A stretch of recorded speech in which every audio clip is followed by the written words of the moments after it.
নমস্কার করো মিঠু। এই তো ঠিক আছে বলি বাবা।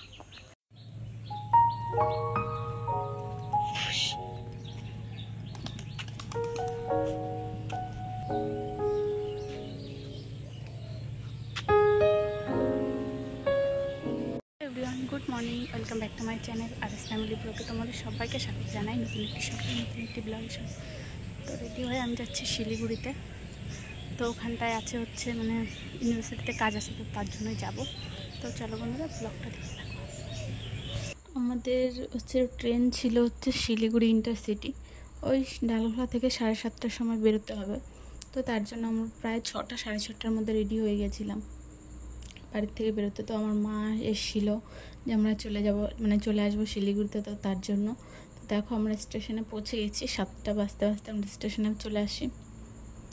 কিন্তু এসে আমার হাজব্যান্ড বলছে যে ট্রেন নাকি লেট আছে 1.5 ঘন্টা। ভাবো 1.5 ঘন্টা মেয়েকে নিয়ে এইভাবে ঘুরে বেড়ানো, আর রৌদ্র উঠে গেছে।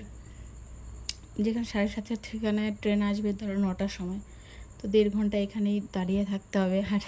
আর কি করবো। তো বসে বসে ওয়েট করছি, আর মেয়েকে নিয়ে দেখো মেয়ে আবারও ঘুমিয়ে গেছে, মানে আসার সময় ঘুমিয়ে গেছিলো, তারপর আবার উঠে গেছিলো। তো ওকে নিয়ে হেঁটে বেড়াচ্ছিল প্ল্যাটফর্মের ওখান দিয়ে। তো আবারও কাঁদতে কাঁদতে ঘুমিয়ে গেছে, মানে এত গরমে মানে বাচ্চা সহ্যই করতে পারে না। আর আমার মেয়ে তো খুব কান্না করে গরমের সময়, যদি একটু গরম লাগে।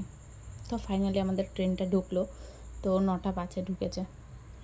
মানে এতটা লেট করবে ভাবতেই পারি না, নাহলে বাসে চলে যেতাম সকালবেলা। নাইট সুপার যে বাসগুলো কলকাতা থেকে আসে ওই বাসেই চলে যেতাম। কিন্তু বাসে গেলে আবার অতিরিক্ত ঝাঁকুনি হয়, বাচ্চা মানুষ, তো ওর গা হয়তো ব্যথা করে, মানে হাত পা তো ব্যথা ব্যথা করবে। তো তার জন্য ট্রেনে ভাবলাম যে যাব, কিন্তু এতটা লেট করবে। এখন যেতে আমাদের আরও 2 ঘন্টা, ধরো 9টা, তাহলে 10টা 11টা 12টা বেজে যাবে প্রায় বাড়িতে ঢুকতে রাখতে। এতটা জার্নি, মানে এতটা সময় ধরে ওকে বাইরে নিয়ে ঘোরাফেরা। তো ফাইনালি আমাদের ট্রেনটা আসলো। তো চলো বন্ধুরা দেখতে থাকো, ট্রেনে উঠে দেখা হচ্ছে।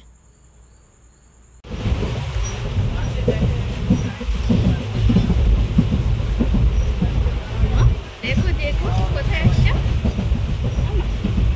যাচ্ছে ঘুরতে, বলো তো, আপার সাথে মামার সাথে। তো আমার মেয়ে ঘুমিয়েছিল। তো যখন আমরা ইসলামপুর পার করে হচ্ছে মানে ঠাকুরগঞ্জ ঢুকলাম, তখনই উঠে আছে।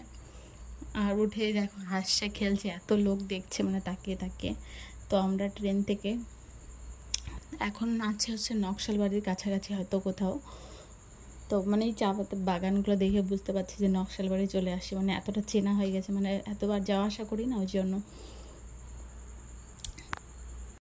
আর শিলিগুড়িতে আমরা কেন আসলাম তো সেটাই বলবো। আমার হচ্ছে ইউনিভার্সিটিতে অ্যাসাইনমেন্টের কাজ ছিল, তো ওই জন্য আসতে হলো। আর না আসলে হবেই না, স্যারকে ফোন করেছিলাম, বললো যে আসতেই হবে এমার্জেন্সি। তো সেই জন্য আবার ঘুরে আসতে হলো, মানে আগে একবার আসছিলাম 2 দিন ক্লাস করে, আবার চলে গেছিলাম, আবার আসলাম। তো দেখো আমরা বাগডোরা নেমে গেছি। তো নেমেই হচ্ছে আমরা টোটোর ওখানটায় যাব। তো হাজব্যান্ড বলছে একটু দাঁড়াও, দেখি ভিড়টা কমুক তারপরে যাও। তো চলো যাই। আর টোটোতে উঠে দেখা হচ্ছে। আর টোটোতে আমাদের এখান থেকে আমরা হচ্ছে মেডিকেল মোড় হয়ে যাব, মানে মেডিকেল মোড়ে নামবো।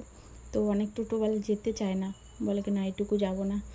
আর ওই জন্য হাজব্যান্ড বলছে দাঁড়াও, যে টোটোটা ফাঁকা থাকবে ওই টোটোতে উঠবে, রিজার্ভ করে নিয়ে চলে যাবো। তো দেখো আমরা টোটোতে উঠে গেছি।